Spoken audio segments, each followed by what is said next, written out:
Hello everyone. It is quite a beautiful day out today, and so I thought I'd take some time to get out and show you my current progress with the 20th century proof type set. So let me get things out and a little better situated, and I will be right back. So here is my current progress from penny to dollar.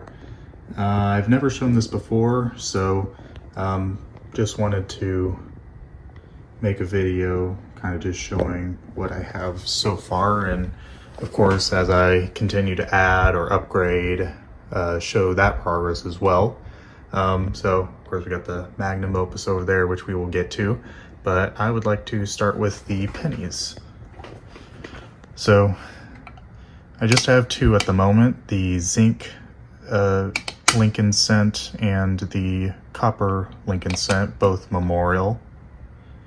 For the 20th century type set, you need an Indian head cent, 1900 to 1909. So of course, being a 20th century type set, it's going to range from 1900 to 1999.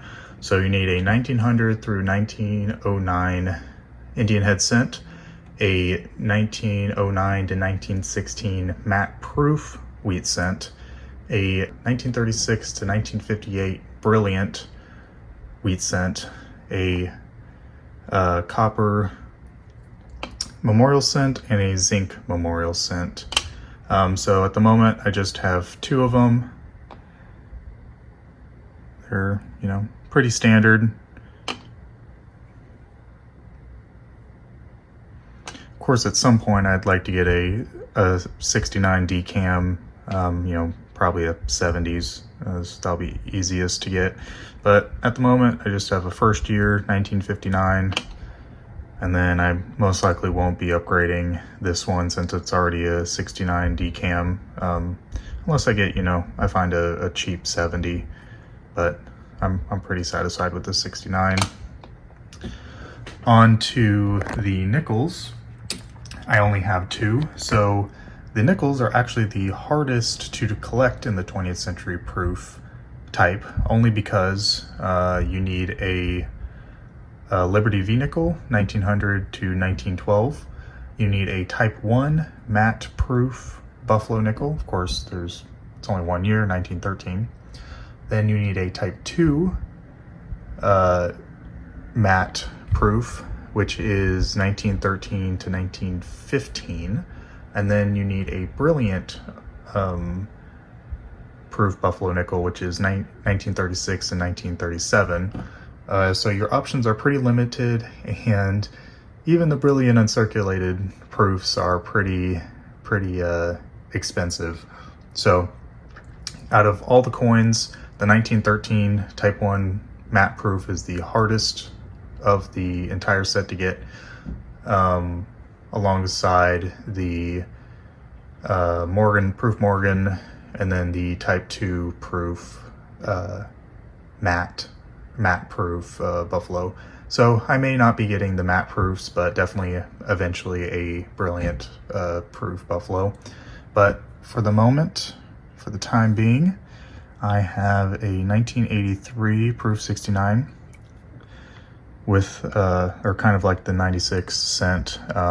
Won't be getting a 70 unless I get a pretty cheap one. I'm satisfied with the proof 69. And then my favorite nickel of the series, which is the silver Jefferson nickel, which was only minted in 1942. Of course, you can see the P Philadelphia mint mark above Monticello. But it's the only year that we had a silver proof nickel, and it's neat to have a older one, 1942, but of course it's the only year that you can get it. So they're pretty pricey to get, and it seems like everyone wants one at the moment. So I paid a little higher for this, which I'm totally okay with. I've seen, or it seems to be, that when you do find one, they're pretty oxidized. They'll have spots or are darkly toned. So I wanted one that was pretty much blast white, or as clean as I could get it, and so and then I wanted a proof 66 minimum, so I met my goal there. Of course, had to wait some time, but you know, playing the waiting game is the easiest part of collecting these coins. So on to the dimes. I've actually completed the dime requirement for the set. So I'll start with the silver. It's just a 1999 silver. Of course, you can see it by the edge. The edge there, it's white. But of course, there we go. It also just says it right there on the label. So proof 69. Then I have my first proof 70 clad 96 common coin, but you know, need it for the set. Then I have my proof 67 Mercury dime here, 1942, the most common of the proof Mercury dimes, but with a lot of these coins here, you're only limited to a certain amount of years.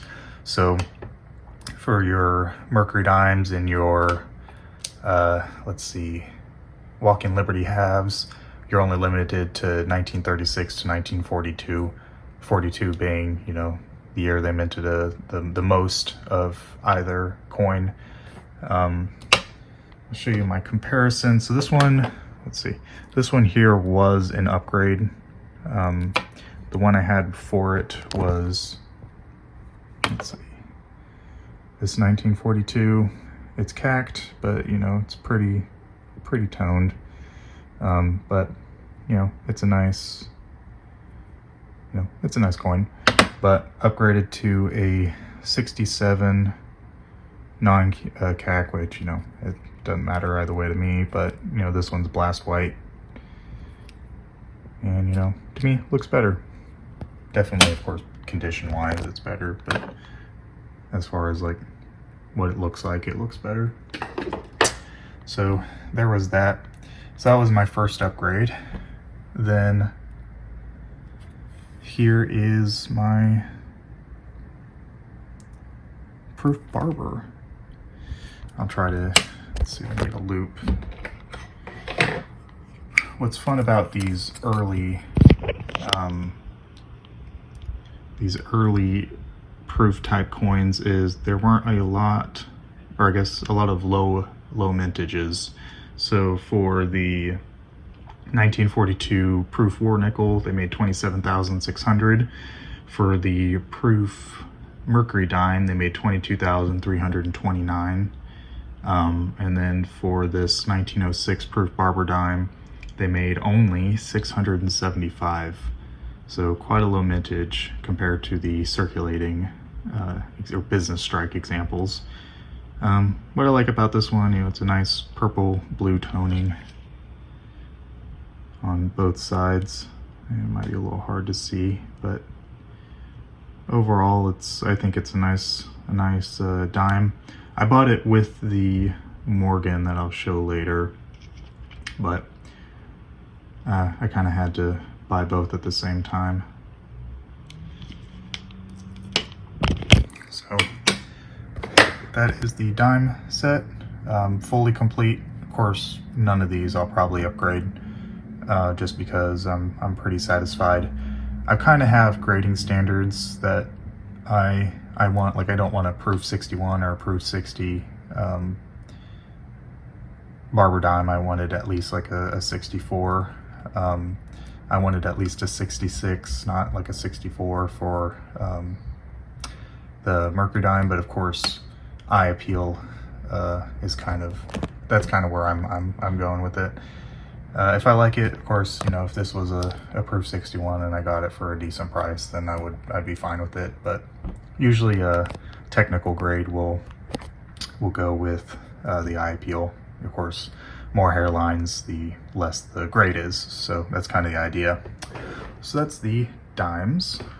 On to the quarters. I only have 2 left that I need for this set.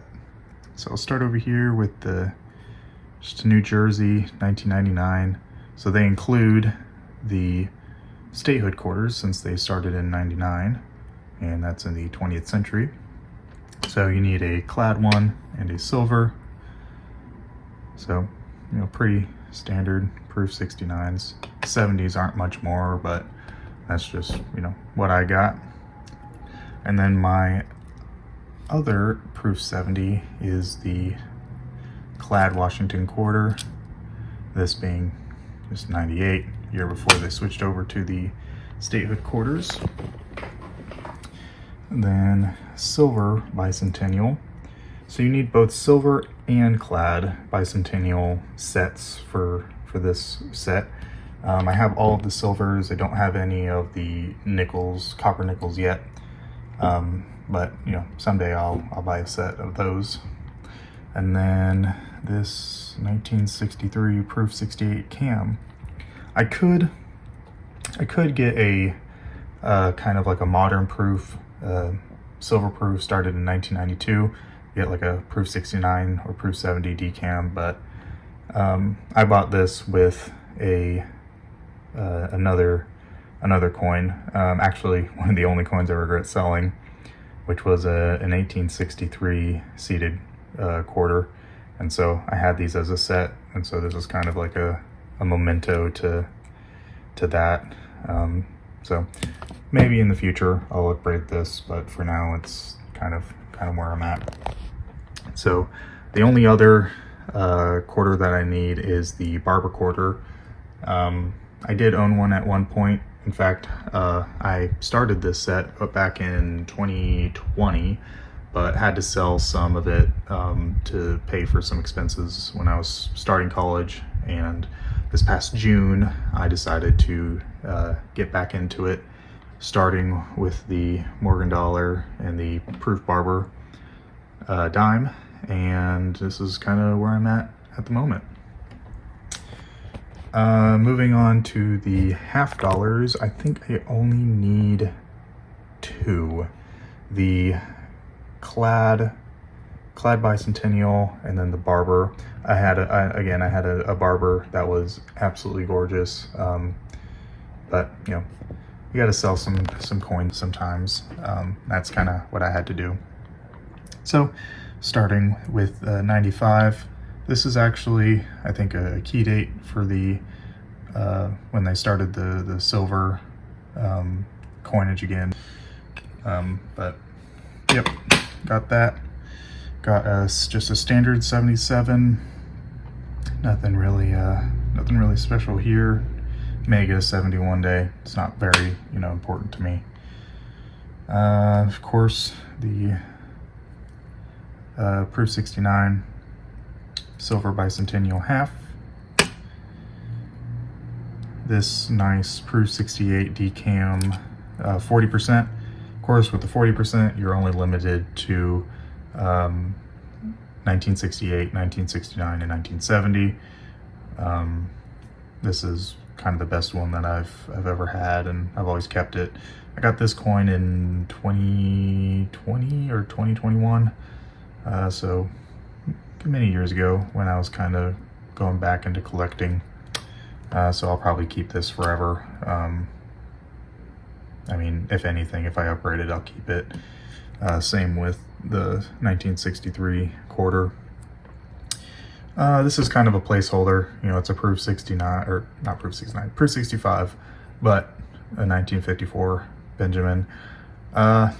Benjamins, they're not my favorite of the designs, but you know, eventually I'd like a proof 68 cameo or a proof 67 decam.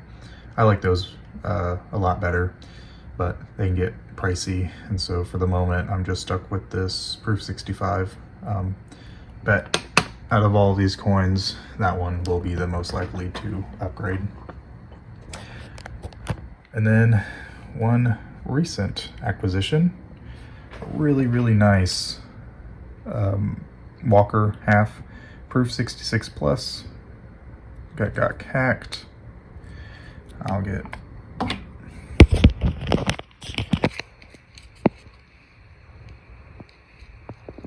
So I has some oxidation on the sides. It's a little hard to see with this type of natural light, but it's a little reddish, which I kind of like.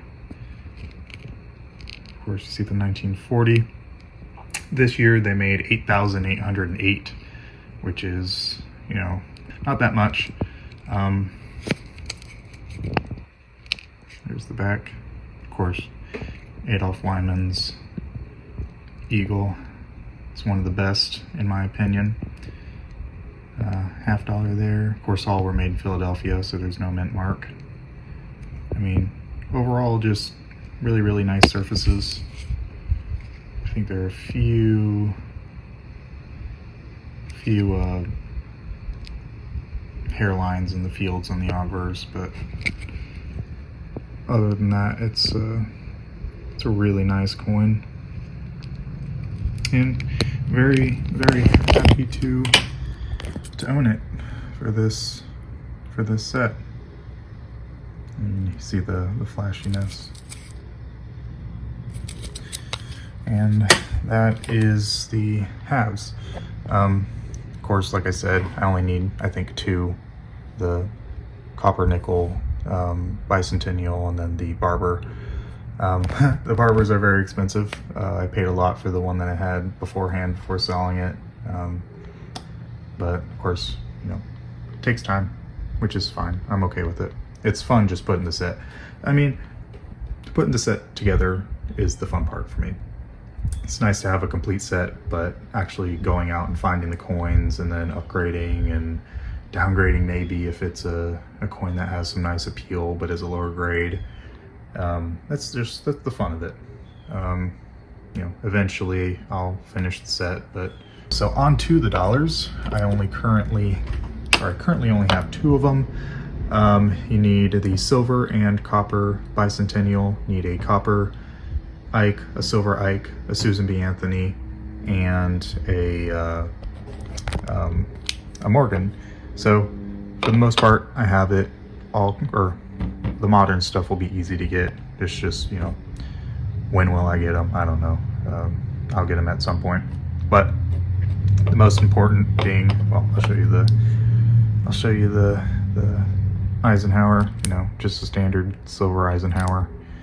We'll get that out of the way and show the star coin, the magnum opus, I guess.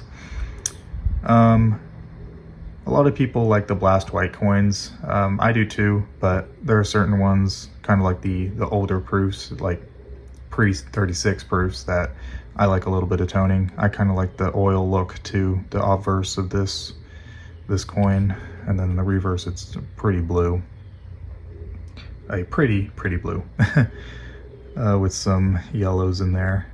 So kind of different toning on each side, but I love it quite a lot. This one, of course, I was pretty strict on, since I was going to be spending a lot of money anyways.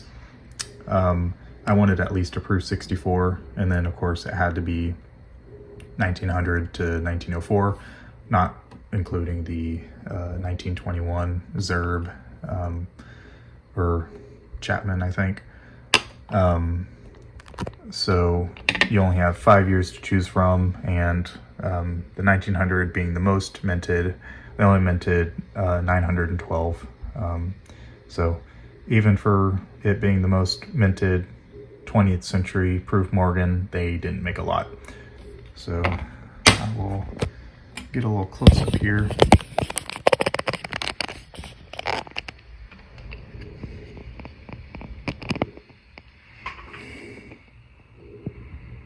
Need to get a better loop, but there's a better look of kind of the oily surfaces that I was mentioning.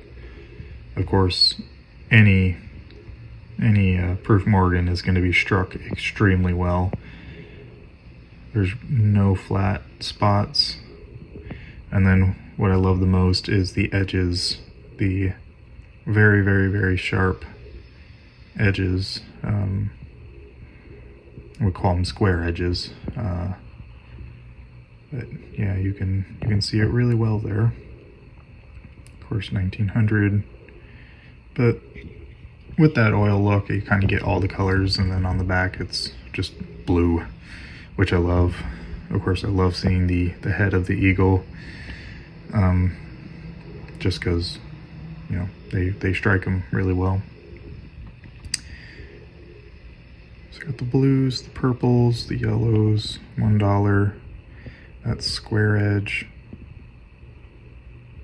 I mean, overall, it's just a really, really nice Morgan.